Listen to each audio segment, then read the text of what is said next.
Good morning, students. Good morning, ma'am. Morning, ma'am. Good morning, ma'am. Good morning.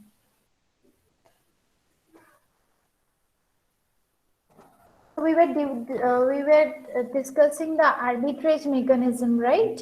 An arbitrage mechanism is used as a proof by Modigliani and Miller in order to prove their argument. It has been used as a proof for proving their argument that irrespective of the form of the type of the farm, the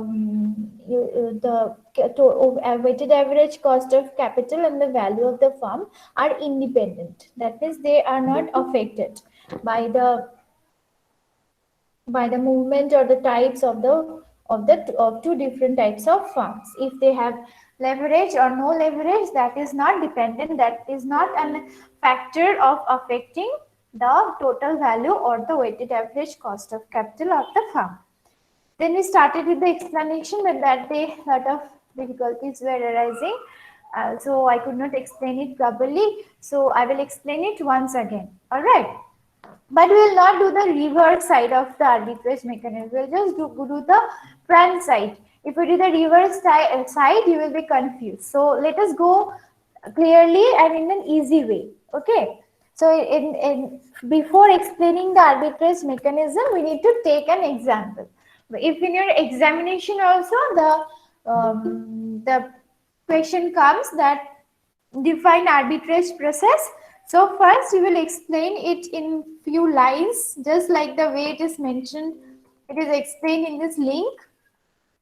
These few lines, these two paragraphs we will write, and soon after that you will take one example or illustration and you will explain based on that. So before explaining arbitrage mechanism, we have to consider two firms. Let it be firm A and firm B. They will be similar in all respects except in the composition of their capital structure. Now, what is the meaning of composition of capital structure? It means the inclusion of debt and equity in the capital formulation. So the firm A and B are similar in all the respects, but only their capital structure is different. Their composition of the capital structure is different. In the sense of what? Firm A has only equity capital, but firm B has both equity as well as debt in its capital. Okay, and in this problem, let us take it to be, you have to remember the numbers. Okay, you will write this, all this calculation also in your examination. If arbitrage process comes, you will write this example also. Now it may seem difficult for you to memorize, but once we solve the sums, it will become easier for you to remember that what all things were there in the example. So you have to write this entire example also in the examination.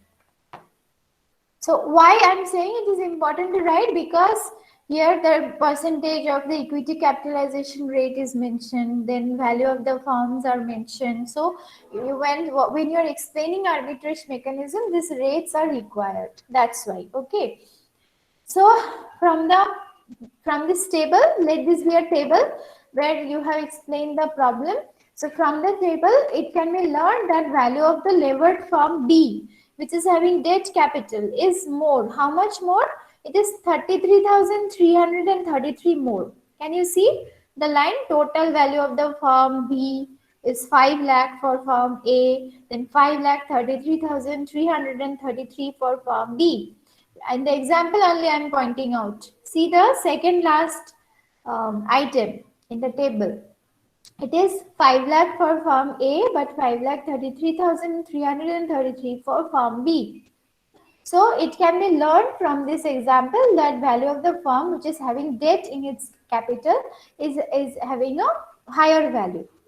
According to Modigliani Miller, this situation will not persist long because the investors will dispose of their holding of firm B and purchase the equity from firm A with personal leverage. Now, what will happen is, according to Modi, Green and Miller, the investors will take out their investment from Firm B and then they will invest in Firm A. And if they want to invest, if they want to hold similar percentage of share like Firm B, they will need loans. So they will need more money. How will they accumulate this more money? They will accumulate this by personal leverage. That means they will take personal loan. This process will be continued. This process will go on continuing, okay, and it will go on continuing till the time the value of both the firms become equal. So let us take one simple example. Let Ram be an investor, be an equity shareholder in firm B. Okay. In the firm B, he has an equity investment of 1%. 1% of what? 1% of this 3 lakh. Okay, sorry, 1% of this 3,33,333, which is the value of the equity. So 1% of it is the holding of this investor named as Ram. So in order to bring on this arbitrage mechanism, it will happen and he will do the following things. What will he do?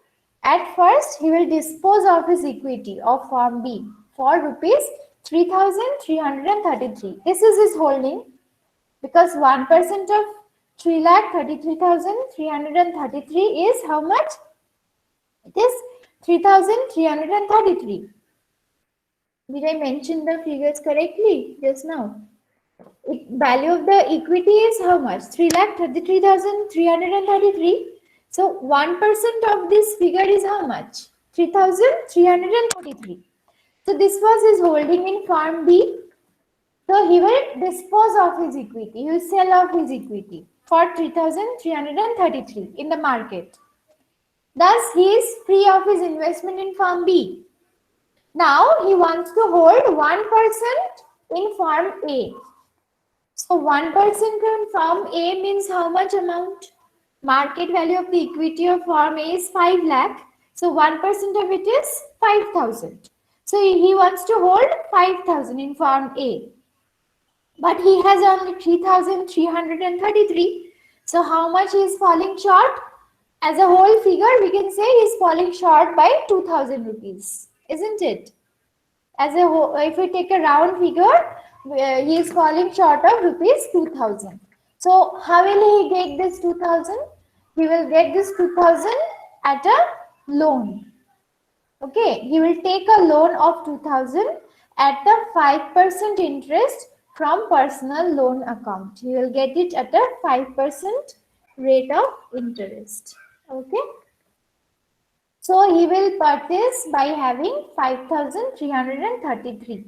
He was already having 3,333. Now he has taken loan of 2,000 from the market, from any financial institution which is providing loan at 5% rate of interest.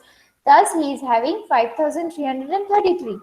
With this amount, he can buy 1.00% of equity of firm A. Value of the equity on firm A was 5 lakh. So since he is going to spend 5,333, so it will be a little bit more than 1%.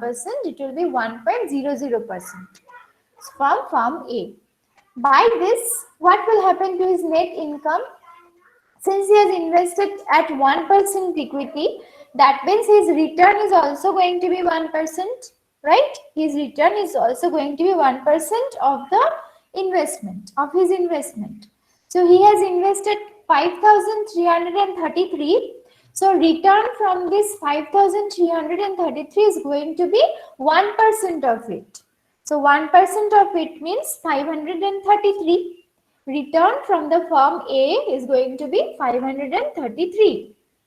Now, remember he has taken a loan of 2,000 also from the financial institution at 5%. So he will have to pay the rate of interest to the firm, to the financial institution. So what was the rate of interest? It is 5%, right? In books, you will find this rate of interest also to be 1%. Okay, but here, taking the personal not personal, sorry, taking the practical scenario into account, this has been mentioned as 5%, but in the books, if you follow I.M. Pandey, it will be 1% only. So no problem in that. This example from the web which I am showing you, it is following more practical situation, and thus it is taking rate of interest at a bit more than the equity holding. Okay. So 5% rate of interest on 2000 means what? 100 rupees. So 100 rupees you will have to pay interest, right? So from 533 only he will pay the interest because his earning is 533. So if he pays interest of 100, he will be left with 433. Now obviously this net income of 433 is higher than that of the firm B by disposing of 1% holding. He was earning how much? In firm B, he was earning 333, isn't it? He was holding 1% and he was earning 1% on his investment of 3,333. That means 333 he was earning in firm B. But following this arbitrage mechanism, he is now able to earn 100 rupees more. So now, since he got advantage by following this mechanism, so the investors will start to do the same thing. All the other investors also will start to do the same thing. When the investors will sell the shares of the firm B and will purchase the shares from the firm A with personal leverage, this market value of the share of firm A will decline, and consequently the market value of the share of firm B will rise, right? And this will be continued till both of them will attain the same market value. Okay, when the investors will sell the share of from firm B, that means firm B is having more money as the investors shareholders because they are selling of shares, right?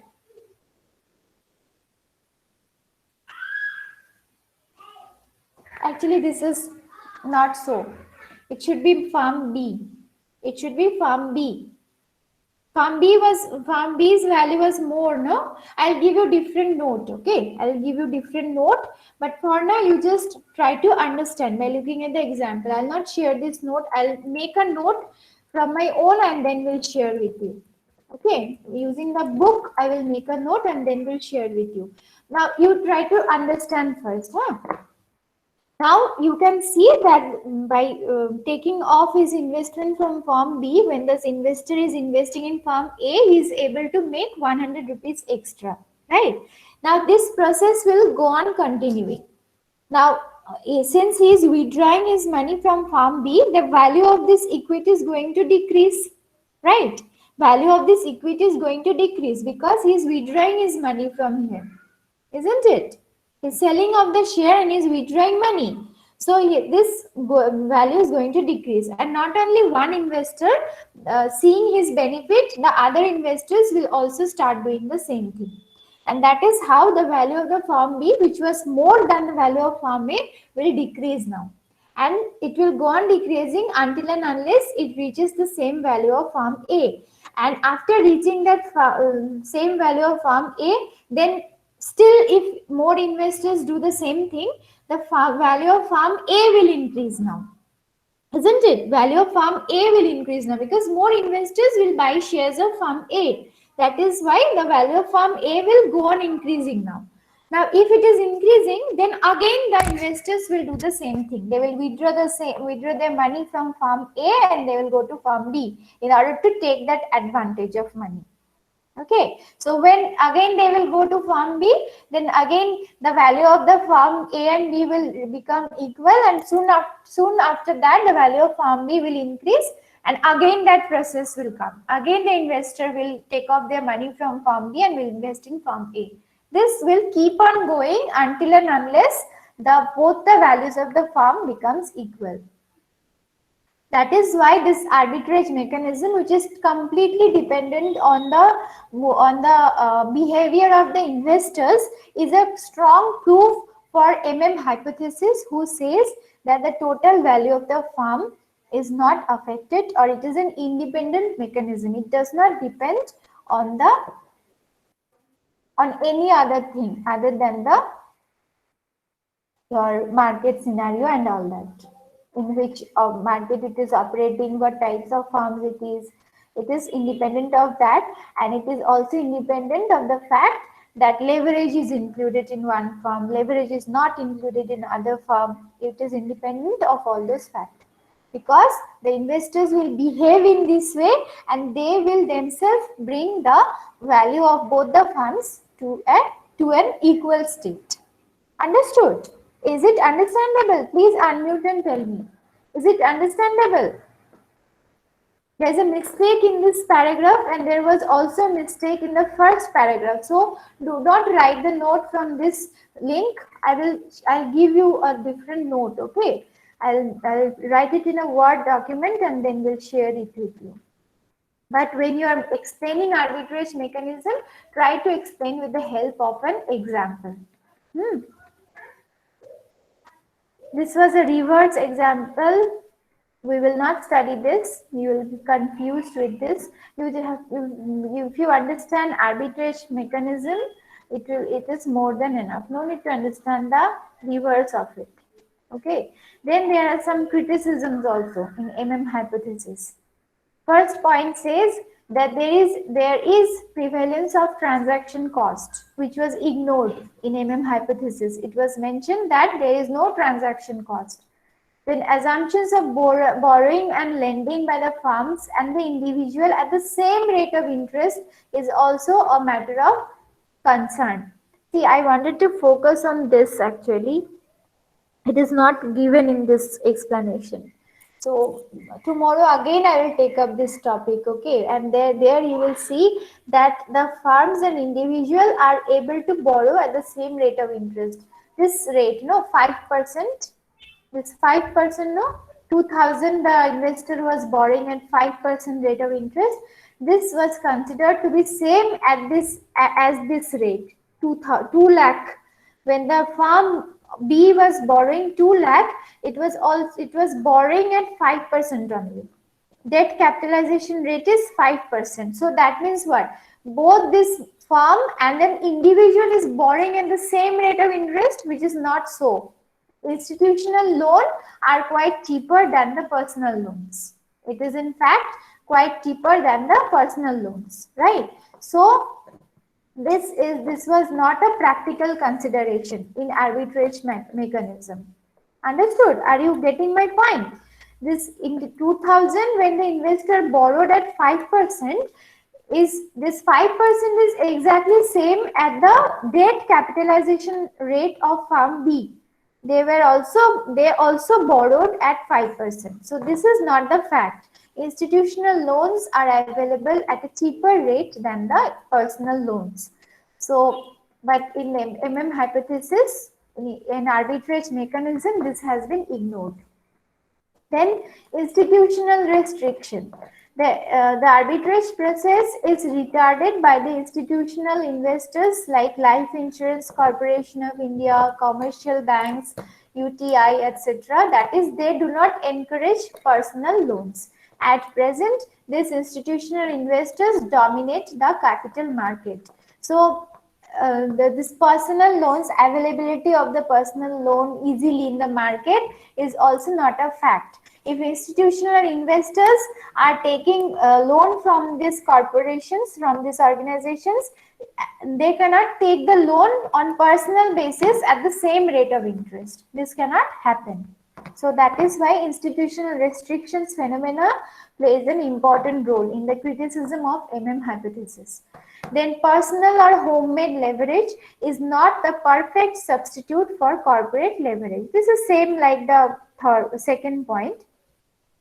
That personal leverage is a perfect substitute for corporate leverage. It's not a good idea as per the practical scenario. Then incorporation of corporate taxes. There is corporate taxes available, but in hypothesis, without corporate tax is a phenomena where the taxes has been completely ignored, which is not so.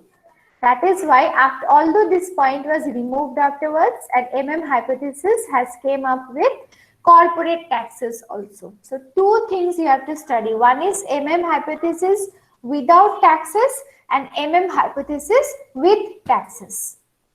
Okay, this we will do tomorrow. Hypothesis with corporate taxes and capital structure, this we will do tomorrow. And tomorrow I'll give you the note also on arbitrage mechanism. All right. I'll give you the note also. Don't write arbitrage mechanism from this link.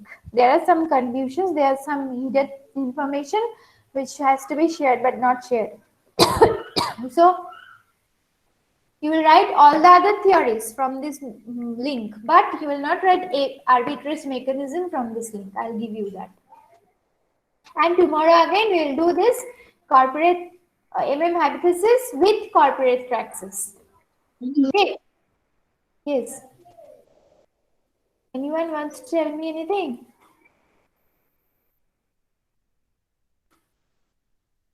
Anyone? Okay, so we'll do it tomorrow. Just wait for a while. I'll take your attendance.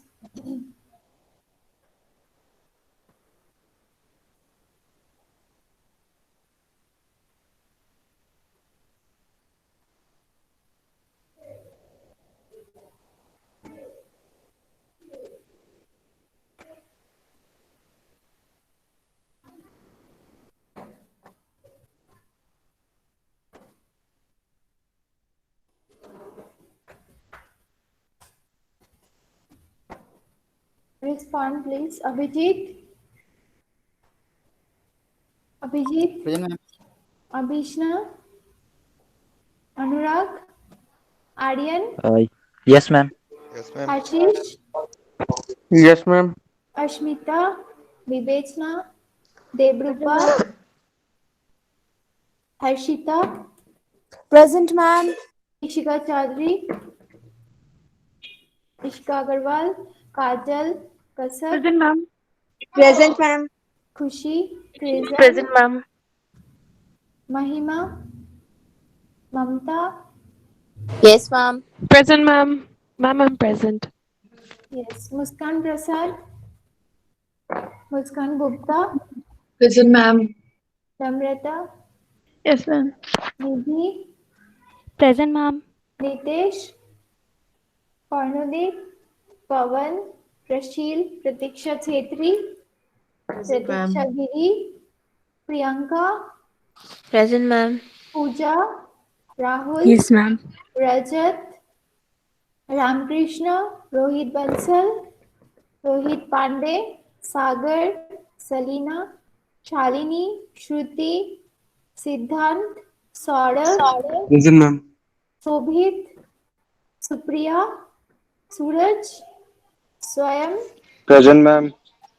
Tanya? Vinit? Okay. Has anyone typed anything in the chat box? Okay, Vivechna present. Okay, fine. All right, thank you. Then see you tomorrow morning. Thank you.